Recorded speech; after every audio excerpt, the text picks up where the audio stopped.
Here is the one who represents God to you, but he does so not as a picture, not as a drawing, not as an image a projectionist might shoot onto a wall. He represents God to you as God. Now that's really important.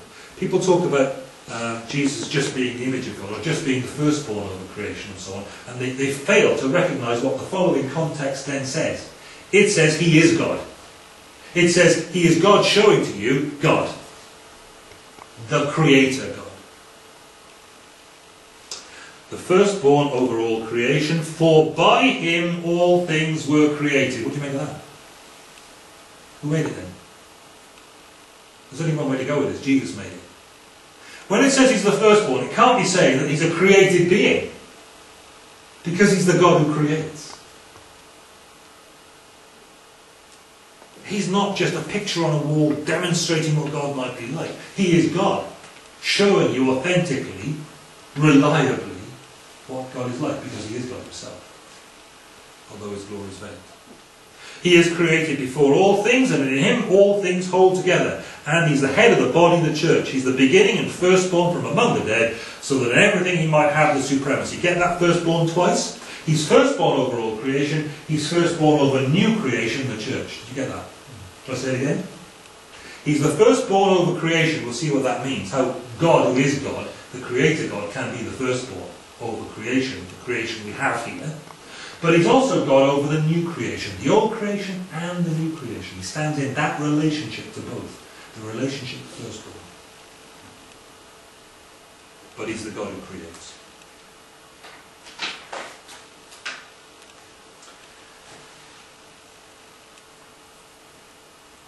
Here's his relationship to the old creation. God, Jesus is God's image. He represents God to us as God, as the creator of the old creation. Sorry, voice is getting a bit iffy.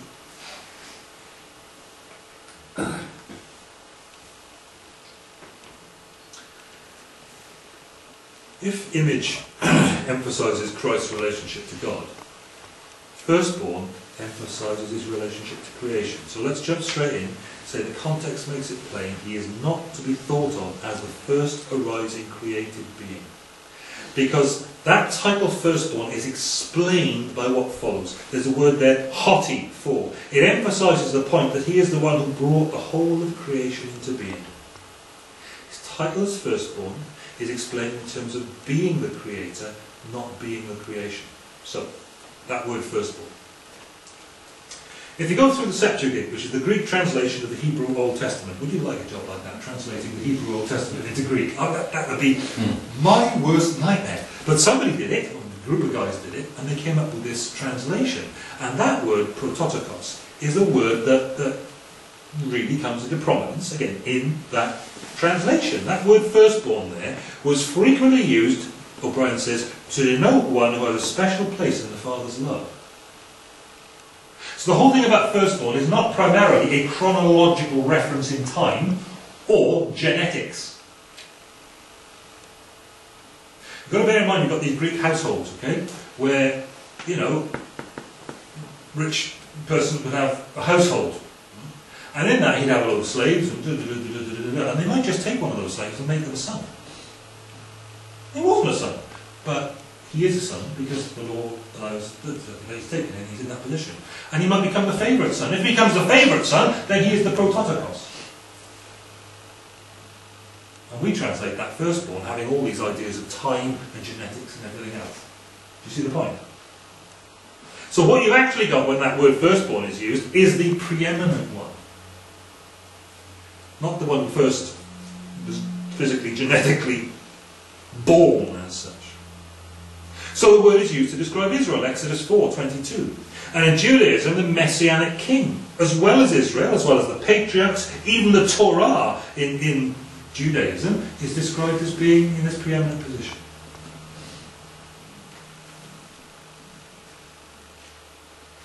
God says in Psalm 89:27, of the Davidic king, I will also make him my firstborn, the highest of the kings of the earth. Well, his name's not Adam, is it? There's the point. The context here tells us much greater things about Jesus. He is the prototokos, as no one else has been or will be in this following context. He's prior to, he is supreme over creation, but he is not part of it. And you can see that because of the way that it then explains what the prototokos is and how Jesus is prototokos. In him all things were created, verse 16. In him all things were created. It's stronger than that. It doesn't just say in, it says because. He is the prototokos, because in him all things were created.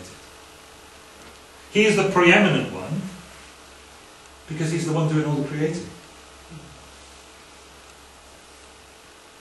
The end is instrumental. He is the sphere in which the work of creation takes place.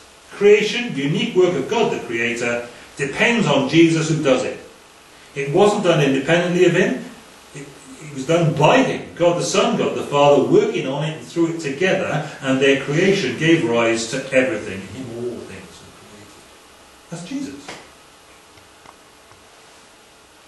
Things in heaven, things on earth. 4 classes of angelic beings listed: thrones, dominions, principalities and powers. Don't know anything about it, not going to speculate. It's just obviously the big cheeses in heaven were made by Jesus, okay? We'll speculate about things like that till kingdom comes, I won't get you anyway. Through him, in him, for him. All things were created by him and for him. He's the firstborn, so after putting in all the hard work, he gets to inherit. Firstborn in that household, all the rights, responsibilities, joys of the proprietor. He is before all things. Of course he is. Because if he's making everything that's made, he's got to be before it, otherwise he can't make it. It's obvious, isn't it? Jesus, there he is. He is the uncreated God, beyond time, before creation. Getting some of the scale of Jesus here. We live in an age that has a very small view of Jesus. Have you noticed? You know, even in churches, you know, Jesus is your best mate, isn't he? Maybe, but considerably more. Before all creation. Not part of it. Mind-blowing. And he's the same one who not only made it, but sustains it. Doesn't it puzzle you that given all the global warming, given all the environmental pollution, given all the wars and stuff that's been going on, isn't it amazing we haven't managed to blow ourselves to bits a long time ago? Isn't it? I love Armageddon theorists. I have a little of that natural pessimism of my own personality, you know. But honestly, Jesus sustains it all. Don't you think it's odd that we're still here? He sustains it all. And that's no sort of, oh, I've got a bit of Latin, sorry. Sorry about that. You know, Deus ex machina, as if God had made and then buzzed off and left it to run. You know? The way you sort of wind up a little clockwork monkey and leave him wriggling around on the mat, yeah, and go away, and come back and he's still going. It's not like that. God is a hands-on God. Jesus is a hands-on God. He's continuing to be involved in his creation, holding it all together, sustaining it. Because in him, all things hold together. That's why we haven't blown ourselves to bits yet.